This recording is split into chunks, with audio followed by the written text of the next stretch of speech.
Is it time to put respect on Bud Crawford's name? This man right here is with me, and we're going to discuss that on this special edition of The Cornermen.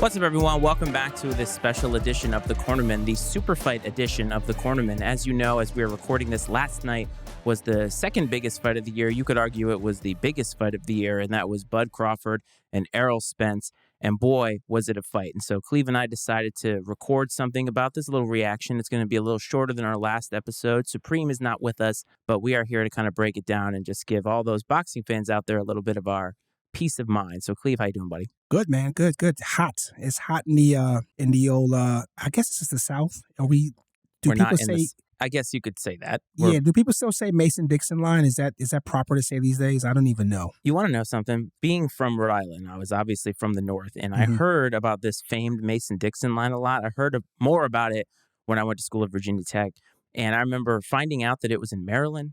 I was like, it's way further north than I ever thought that it was. You just taught me something, because I'm thinking it was like the Carolinas somewhere. I mean, somebody who is listening, by the way, you can call or text the show, 703-718-6314 if you want to let us know that we're wrong. But I believe it is in Maryland somewhere. I was surprised to know that, because you got to think about this, right? When this country was founded, it was a lot smaller. So if you think about when the Civil War happened, it wasn't nearly what it is today, to where the MasonDixon Line probably was a lot further south. I mean, wasn't the capital of Virginia, or the capital of the South, wasn't it like Alexandria or Richmond or something like that? Yeah, it was Richmond. It was actually Richmond. That was the seat of the Confederacy. Exactly. So the MasonDixon Line being in Maryland makes a lot of sense. Today it doesn't, because we go all the way down to basically Puerto Rico. So Maryland seems more north than that to me. And you know what's crazy? I just learned something about the history of Virginia. Not that we're going off on a tangent here. That how two Virginias became known today as West Virginia, and Virginia. It's kind of a crazy thing about them being taxed because of slavery and all of that kind of stuff. It was an interesting thing. I just learned about the history of Virginia. I did not know that. Well, West Virginia can take a flyer as far as I'm concerned. I do not like that state. So let's move on to this big fight. So last time we were here, we are an entity of the INC sports paradigm, as everybody knows by now. And we had a great talk about where boxing is today, kind of how we got into this place. And one of the fights that Supreme talked about that he wanted to see was this fight. Now, we knew it was going to happen, and so it has come and gone. And I'm just going to say a few things. I want to say, for all of the viewers and listeners, I have not watched this fight. So if you're going to come at me with, tell me you didn't watch the fight without telling me you didn't watch the fight, I didn't watch the fight yet, but I have seen some highlights, and I do have opinions about the business of how we got here, and also just in general some opinions about how we feel about the outcome of the fight. But I think coming in, you are one of the people who has been a detractor of Bud Crawford. Is that correct? That is correct. And I did have to eat some crow, and I will give the man his flowers on this episode. And I think that it's fair. I opened up with, should we be giving him his due? And I think a lot of people, you're not the only one. Supreme talked about it as well. And if you go online, a lot of people calling Bud Crawford a bum, basically, because of who he hasn't fought. Correct. One of the things we talked about last time, though, was how we got to this place where we're not getting these fights, how the promoters are not giving us the biggest fights. And this fight in particular, I think, was probably 4 years too late. I could say that. I mean, some of the people that, and this is post Errol Spence's car accident. Whoever didn't know about this, he had a horrific car accident, drinking and driving a few years ago, and he's had 2 fights since the accident. Kind of look the same, but kind of something has been a little bit different. But again, no excuses are made on behalf of this fighter. I mean, this is the business that he traffics in, and it is what it is. If you're not prepared, you're not prepared. I don't kind of give you a pass for that. Yeah, this fight, had this happened a couple of years ago, different. And again, I have, as you alluded to, I have kind of questioned the opponents of Crawford, and I question his promoter. I'm not a big fan of Bob Arum, never will be. And I just feel that he kept him away from a lot of big fights. But I'm glad it came when it came, because it does give him an idea of what his future could look like with all of these belts. He's the alphabet soup champion right now. What sucks about what you just alluded to is the fact that a great fighter, a very skilled fighter, a guy who, you talked about this offline with me, has decided when he's going to take guys out in a fight. Yeah. And that you saw on display in this fight, especially at the end. Mm-hmm. And what surprised me the most was how unprepared Errol Spence looked for this moment. And I'm not saying it's just this moment, but I think just in general, you were expecting him to come into this fight ready to go, because I think to date, this was probably the most important fight that he's had to be able to, I think, unify that division. Is that correct? Yeah. And when you have the opportunity to do that, it's a big deal nowadays because there are so many champions in all of these divisions. To be able to clean house in a division and really reign supreme, no pun intended, Rich, that's a big deal. And to come in looking the way that he did and get beaten as soundly as he did is embarrassing for him, his camp, and his promoter. And Bud Crawford has to feel on top of the world right now because all of those doubters and haters, they can't say anything to him anymore. Mm-hmm. So to echo what you're kind of sounding off on, and when we talk about preparation, we're talking about, having the time, fortitude to train for a fight, right? So who am I sitting as a couch commentator on how prepared a guy could be, but is prepared, how should they be prepared for a fight? This is a big fight. This is a unification fight. And those fights are a little bit different. I talked to Supreme today offline, and one of the things that I echoed, and this comes from the Conor McGregor fight with Mayweather, is that boxing is like NASCAR in a sense where you look for the crash, the big knockout, the big victory. I love the technical aspect of fights. I love seeing a guy getting broken down. I love the work that is put in camp that manifests itself in the final product. But the thing is that when someone stops a fight, when you're losing by a stoppage, it's a little different from getting knocked out, right? You get knocked out, you don't make the 10 count, it's over. But when someone has to pull another guy off of you because you're getting just pounded, it says a lot about, how prepared you were, because he looked more and more gassed as the fight went on. I didn't watch the last round. I saw the last round as a highlight of the final, coup de grace, so to speak. But he didn't look prepared to me. He looked kind of flat, if I may put that in there. And I think that's a fair criticism, and it's really just an observation. And you had a come to Jesus moment with this with Kell Brook, if I remember. Mm-hmm. And I want to say it was when he fought Triple G. Triple G, yeah. And he had a broken orbital bone. Yeah. And I believe he didn't quit on the bench, but I think the fight was stopped. I think you were very harsh about him at that time. And then you found out what he went through. I think, didn't he break both orbital bones at one point in his career? Yeah, the second. So kind of going back on that, and I did recant my statements, even online at the time. I was in a boxing forum and I was spouting a lot of stupid stuff. And then I had to realize when I watched the fight again from a different angle and I saw his actual bone sticking out of his cheek, I realized, okay, who am I to say a guy's soft or a guy can't withstand his punishment, or why did he give up? He ended up getting the other orbital bone crushed in a subsequent fight. And then ultimately, like, he kind of just been obscure since then. But yeah, I had to retract and redact my statements. Trust me. I thought that was important to bring up because what you're saying here about Errol Spence and his lack of preparation, or seemingly lack of preparation, you have had those same criticisms of Andy Ruiz when he had the heavyweight title, which on top of the world, and didn't take it seriously. And we don't know. We're not going to cast aspersions on what happened with Errol Spence, but Supreme made some observations about the way that he looked coming into this fight. It's very surprising because Errol Spence is a guy, and yes, he hasn't been exactly the same as before the accident, a sharp fighter. Yeah. Always came in looking sharp at every fight. I mean, he's fought some good guys, too. Mm-hmm. Like, he took out Danny Garcia, who's a good fighter, a really good fighter. Mm-hmm. And so to note this, and Supreme and I talked about this offline again, when Errol gets since post-accident, when he gets into a good combination thrown at him, he tends to turn away.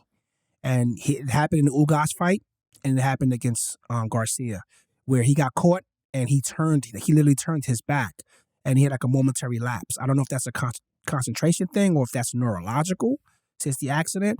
But again, I'm not in his head. I'm not his doctor. I'm not his neurologist to know that this to be true. But I know watching a fighter make those type of mental lapses against another good fighter, it's not a good situation to be in, especially in a big fight, unification fight. And against a guy who you know is a stone cold killer. Yeah, we talked about Crawford being a sadist, so to speak. And again, this is my opinion of it because in the Jeff Horn fight, he had the guy pretty much dead to rights, and then he was told, "Hey, let's wrap this up." That's my boy. And I was like, "Wow!" Like, and he goes out and just closes the show. And I think that watching this fight, he could have ended this fight a lot earlier.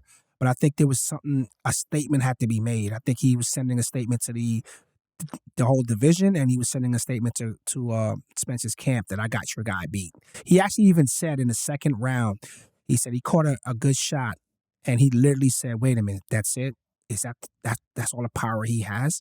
Oh, this is gonna be good." He actually said that, which again makes me believe that this guy traffics in the punishment department. Like, I'm gonna punish this guy. Now, last time we spoke, we talked about Tank and Ryan Garcia and the hydration clause. There's none of that kind of thing with this fight. This was pretty straight up, I believe. There wasn't anything that you could go back and say, "Oh, I question that," and maybe that took away some of Spence's power.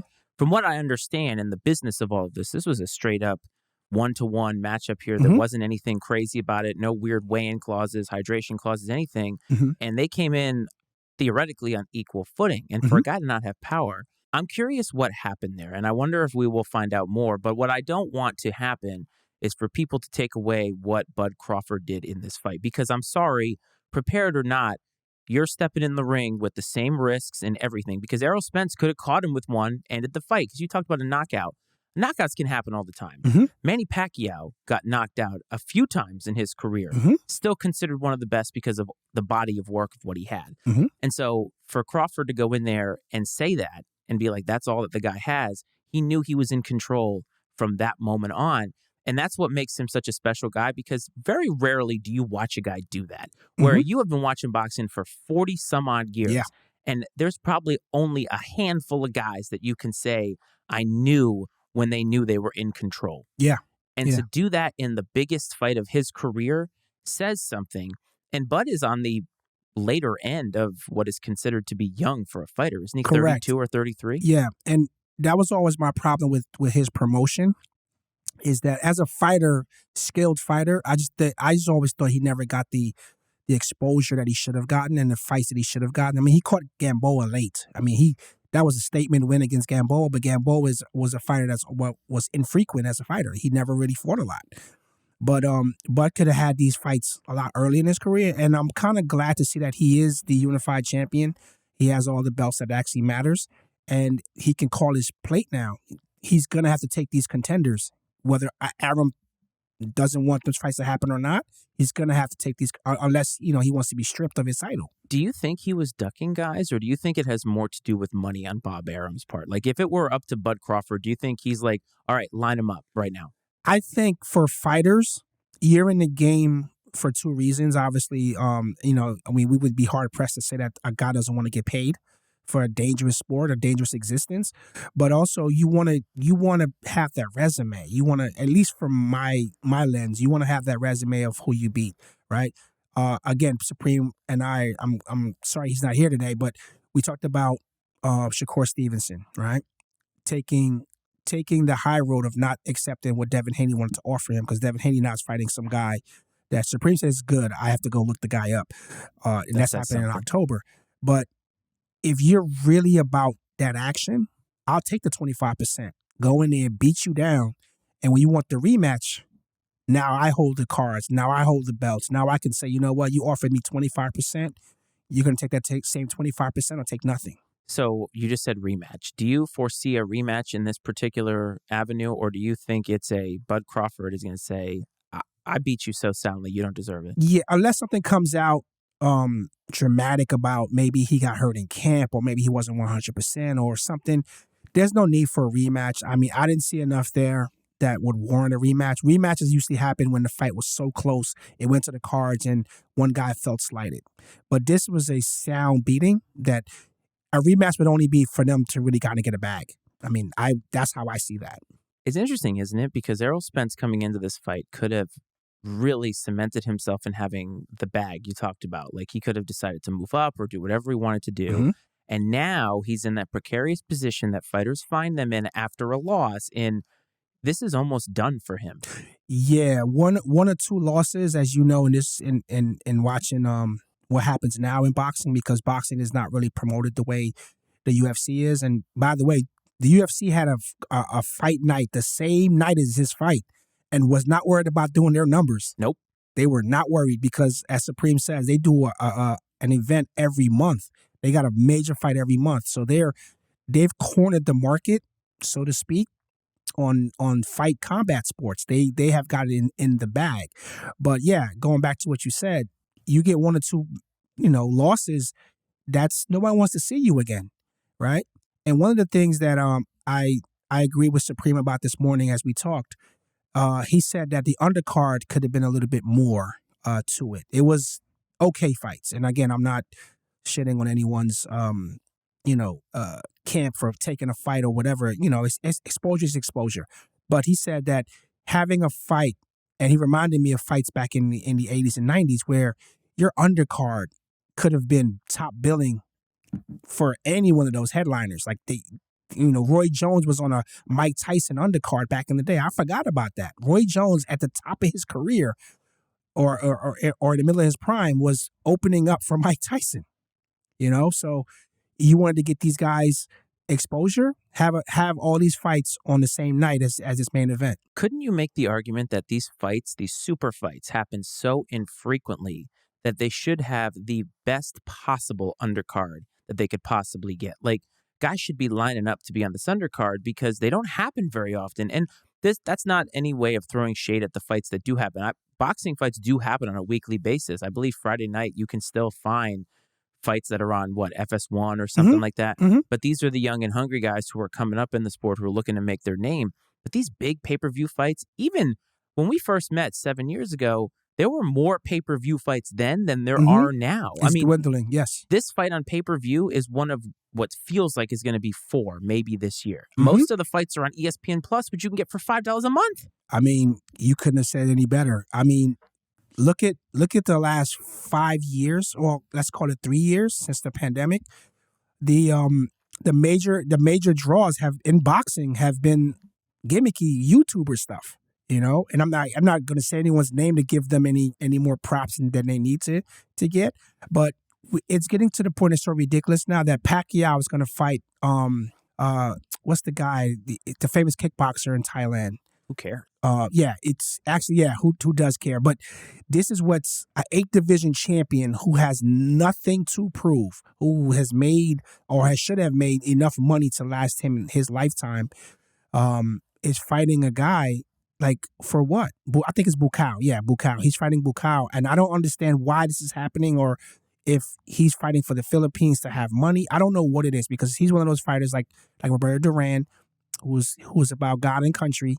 And, some of these athletes, they get taken advantage of because, again, they're so hard pressed for saving the nation that they'll take fights. I mean, there's no reason for him to take a fight with a kickboxer. For what? You just said something that really triggered me, because we're in this place, in this era now. You talk about YouTubers and content creators. Okay, clout chasers. That's what we got called. We were accused of being clout chasers. But we train for this sport. We love the sport, but we also understand the risks that come along with this sport. One of the things that really bothers me, and you send me the Barstool guys all the time, or the backstreet fighting. Yeah. And I say this to you every time, that this is the lowest common denominator, not just of the sport, but almost in society. And again, I'm not saying I'm better than everybody else or anything like that, but this is a dangerous sport, folks.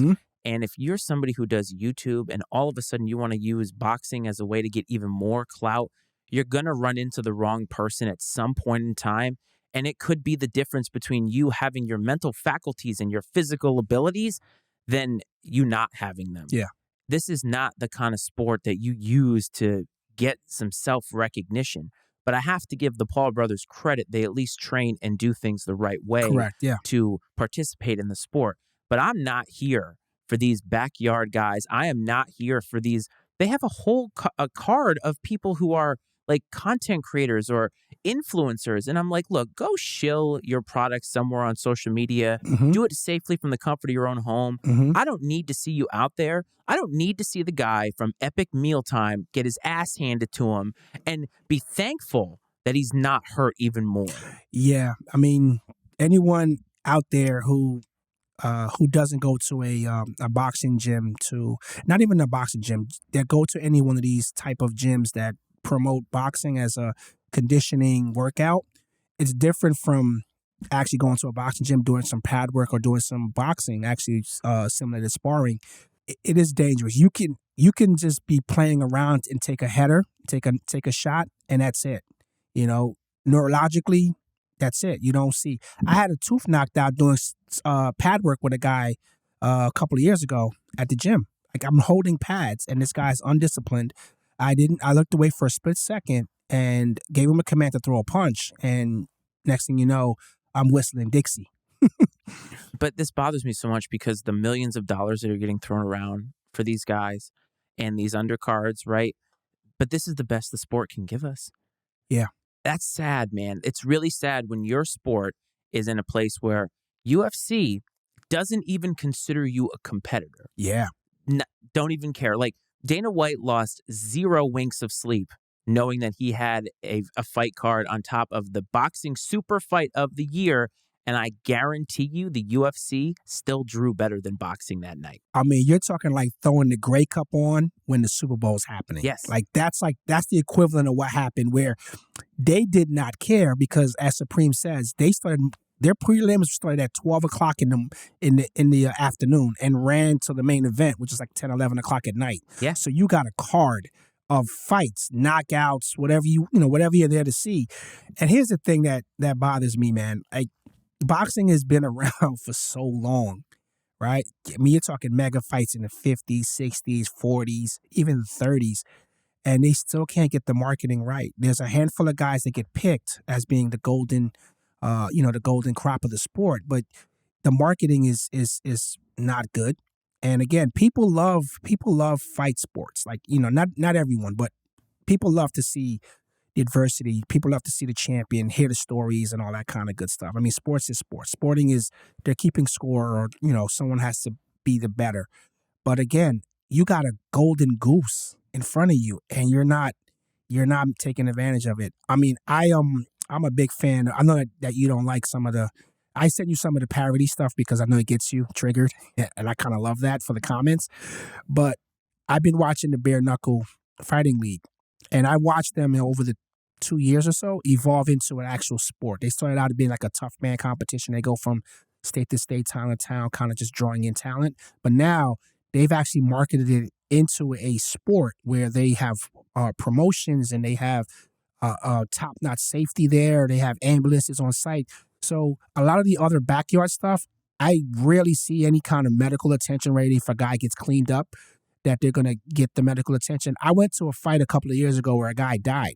Not in the ring, but he died of his injuries after, and it made me realize how dangerous this thing is to watch. I watched this guy get beat to death, right? Enjoyed every minute of watching it, sadly to say, but I watched that, and I said, wow, that's what I watch. And he passed away. I felt bad. I even put something online about it.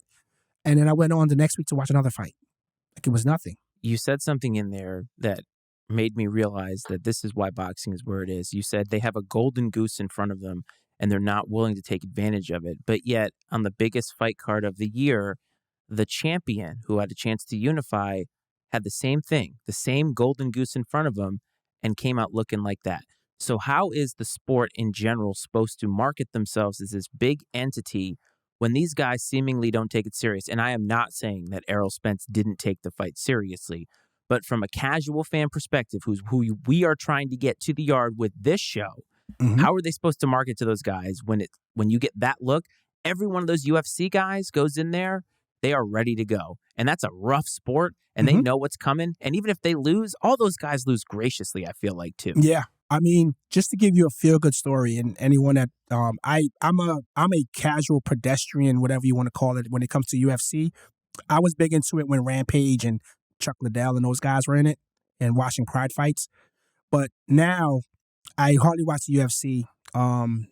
If I'm like channel surfing. I might catch something on whatever or watch something, but I don't watch the sport technically, and I don't watch the women version of it because I just can't watch women tear each other up like that. But the thing that's kind of crazy to me is that there was a guy that fought a couple weeks ago, and I came across him. I was watching something on TikTok, and The Rock had visited this guy. He was giving like an interview, or whatever. Rock comes up, taps him on the shoulder. He sees that it's The Rock, and he has a moment, and he's, but I was like, who is this guy? So then I read the caption, and it talked about that he had $7 in his pocket. The Rock has a similar story about being that broke. And then I had to go look this guy up, and I'm like, wow, like you can't simulate that hunger for a guy who was on top, and then a guy who was literally like, you're my meal ticket, you're my way out of this situation, I'm gonna go into a gym floor tonight. If I lose, I'm gonna sleep on the gym floor tonight, and I'm gonna make enough money. The guy sold his gear from a previous fight for $7,000 just to make ends meet. So when you got those type of storylines and those type of things going, I mean, you want to see a guy win. You want to see a guy prepared. You want to see a guy go out there. And again, I'm not, like you said, I'm not casting aspersions on Errol Spence about not being prepared because I don't know what his camp looked like. I wasn't there. But what I'm saying is that big moment, you got to be ready. Usain Bolt always says, I trained 4 years for 9 seconds. I mean, if you don't understand what kind of preparation that means, I trained 4 years to run 9 seconds. It's crazy. And think about what goes into those 9 seconds, right? It's not just running. It's everything. The prep, standing there. But I'm talking about what he has to do to be good at 9 seconds. Weights, your nutrition, everything. Oh, yeah. So like a fight camp is what, 3 months? It's about 3 months, about right? 3 months, yeah, average. So for 3 months, you are training to be in the best particular position that you could be, the best shape that you could be, and that's the way that you come out. And it is what it is, man. I mean, we can't make these fighters want it more, but I will say this. I think Bud Crawford wanted it more. I think that he took the narrative about him personally, and he's the wrong guy to be feeding locker room material, whiteboard material to, because I think what did Michael Jordan say? And I took that personally. And yeah, Bud strikes me as the same kind of guy. Yeah, it's something to be said about that. Like I always, I think Kurt Warner said this in a documentary once about him. He's, he great story, by the way, for Kurt Warner, one of my favorite story guys in the NFL. But he said that you can't measure how much a guy wants something. You can measure everything in the NFL or anything in any sport, being the height, the weight, how fast you are, how strong you are. But if you don't have the desire to go out there and do it, it's crazy. And, you got some guys, I think it was Ali fight when he fought Frazier the second time. And he literally said, if this goes one more round, I'm going to die. Like he put his hands on Angelo Dundee and was like, I am going to die. Like this is just bad. And you can't simulate, you can't teach a guy that. You can't teach someone that. You got to have that innate killer in you to say, okay, I'm going to go out on my shield here. And again, I'm not there to see somebody get hurt. And I think the stoppage was warranted from what I saw. But I think that it could have ended a lot earlier. But I think Crawford wanted to send a message to the division and to Spence personally, like, I got you. Message sent, message received, and Bud Crawford is the unified champion now. So hopefully you all enjoyed that fight. But Cleve, last time we did a little segment about an obscure boxer, and you want to call it Let's Weigh In. And you know what was great about it? Shout out to Terrible Tim Witherspoon. He found that particular clip, gave us a little bit of a shout out, and that was pretty neat. So, Tim, we hope you're doing well, champ. And we'd love to have you on the show anytime that you'd like. But Cleve, Let's Weigh In, new segment. I want to hear, and the listeners and viewers want to hear about your obscure fighter of this episode. Take it away, my man. All right. So my obscure fighter, and again, I'm going back to when I was a little kid. I was about 7 or 8 years old when this fight happened. Alexis Arguello versus Aaron Pryor, who's nicknamed the Hawk. His record is unbelievable for that time frame in the 80s because everyone was a killer in my eyes. But total 40 fights, 39 wins, 35 by knockout, 1 loss. This guy, you got to look him up on YouTube. Amazing fighter. And look up the fight against Alexis Arguello, who was a great fighter in his own right at the time. This is one of the best fights you'll see. It was gritty. it had all the ebbs and flows of someone getting, almost taken out, and then ultimately just going, just into chaotic beauty, or beautiful chaos, what my dad called it back then. This is beautiful chaos. And I'm like, I'm 8 years old. I'm like, what does that mean? Just sounds cool, but it's a beautiful word. Beautiful chaos is what I saw. But that's my obscure guy. Aaron Pryor, great fighter. Even on fight night, I've used him a couple of times and I fought against him, and they got it right. This guy was an absolute dog. So how does a guy like that not become more well-known in boxing history to people other than yourself who's been watching the sport for so long? I think one of the things is marketing. Because again, in the 80s, obviously there was no internet. You've heard me allude to this time and time again. I was one of those kids when people were collecting comics. I was reading Ring magazine, and I always would open it and look for the rankings, and it was a page. I think it was like page 14 or 15. I mean, it looked like fine print, like it could have been biblical writing, but it was every person in the world at the time ranked. You got your number one contender, champion, and at that time, and I tell this to people all the time, there was one linear champion. There was no, this guy has a WBA, this guy has a WBC. There was, because at some point there was a rubber match or something that unified these titles, and all the alphabet titles were held by one person. When Mike Tyson was the unified champion, that was the time that you saw a guy walking in, 3 straps on, and 4 walking in behind him. And you're like, wait a minute, like how many belts? Everyone that had a belt, he had your belt. He had your belt. And sadly enough, after Holyfield and Riddick and Lennox Lewis, there was a time when there was 6 or 7 heavyweight champions, and none of them were American. That I was like, wow, we have 7 world champion heavyweight fighters, and none of them were American at that moment, because the Klitschko's had between the two of them, they had 3 of the belts, and because they're brothers, they said they would never fight each other, so those belts were never going to be unified by them, which I understand. That's your brother. Yeah, but talk about a great marketing opportunity there. Oh my God. Like, Super Six. Super Six. Yep. There's many opportunities there to being missed, but go ahead and look up that fighter, because Cleve does have a lot of this knowledge, and it's always worth my time whenever you tell me to go look up a fight or a fighter or whatever.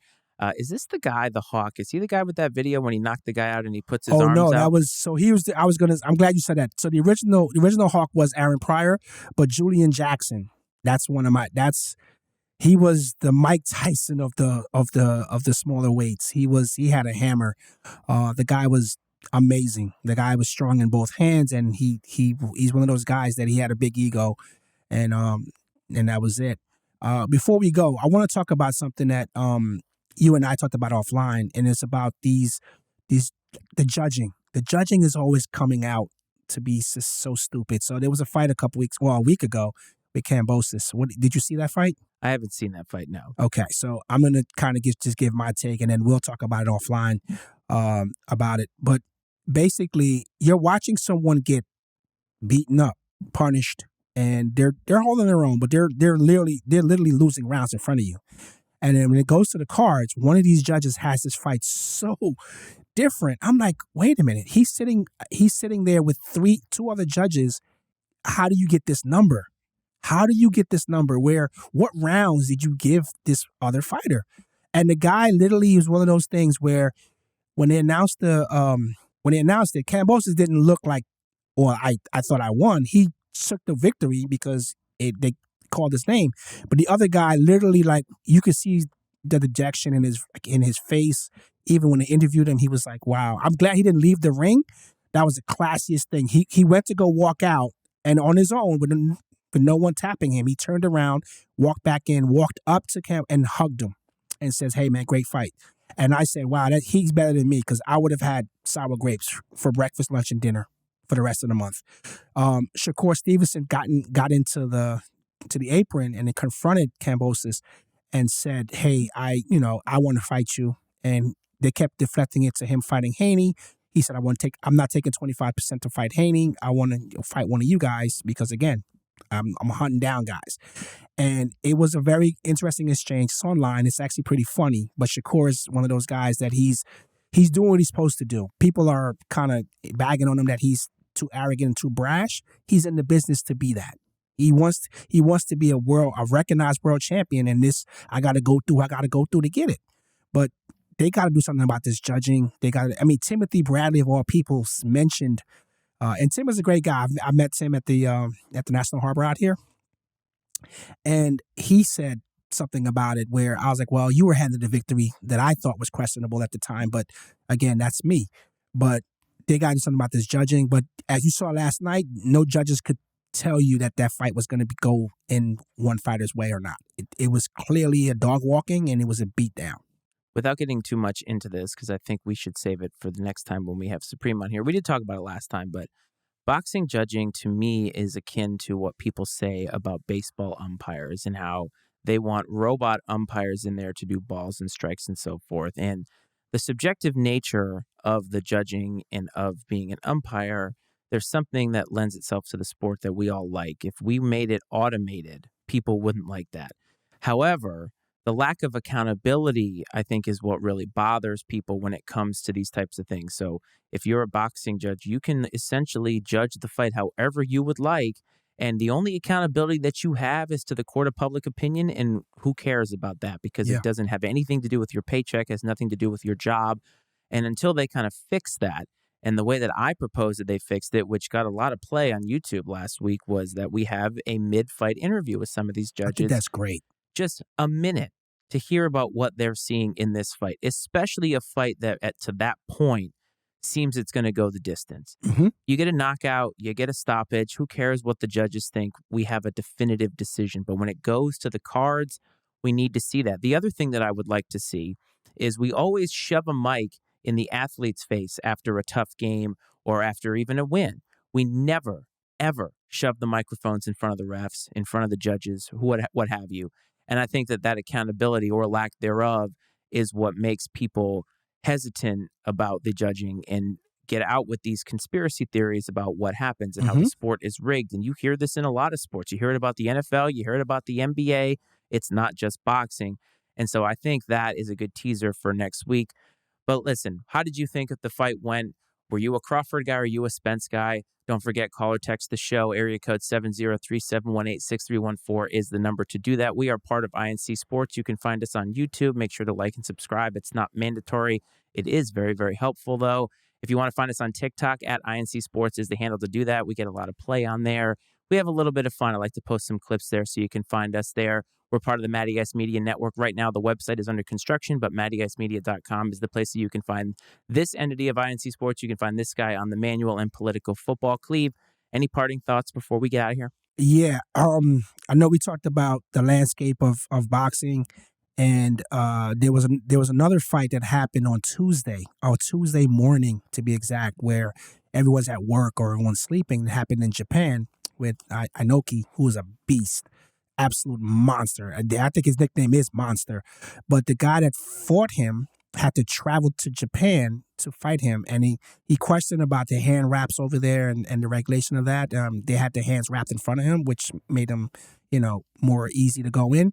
But there's no regulation of even steroid use or anything like that. This guy started out at a very small weight, I think 108 or 109, and now he's moving up and he wants to fight Tank at some point, which would be great.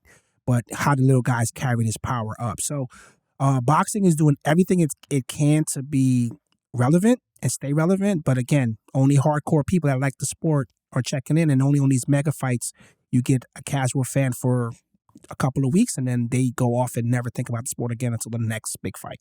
Yep. And hopefully that is not the case with this podcast. I want to thank everybody for tuning in this week and supporting this show, supporting INC, supporting the network. Hope this finds you well. Hope this finds you safe from me and from Cleve. This is the Cornermen.